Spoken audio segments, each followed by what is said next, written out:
marca pendijo.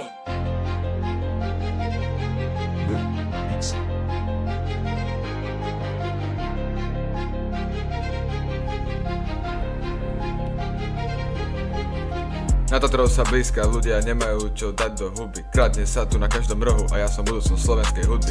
Hromy divo bijú, no bratia ich nevedia zastaviť. Radšej doma na gaučoch hnijú, je to ako hluchému hovoriť. Že vraj veď sa oni stratia, toto hovoria tí blbci bratia. Na Slovensku už nefunguje nič, treba zobrať love a ísť do pič. Dubaji sa strieľa raketami a ľudia sa zasekujú na letisku. Padajú omietky na parapety, je to tam jak na smetisku. Hovoriť Ficovi sa vo vláde sa chce, že všetci klamú a robia zle. Choď už niekam s tými rečami, ostan doma za svojimi dverami. Slováci ožijú, veľká lož. Ľudia na ulici sú schopní do teba bodnúť nôž. Doba je inde a nedá sa to zmeniť. Keď kúkaš politiku, môžeš akurát cez zuby peniť.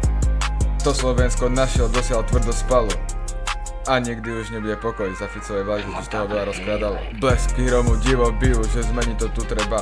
Nechovať vo vláde divinu a nemať peniaze na chleba. Aby sa Slovensko prebralo a všetky vojny skončili.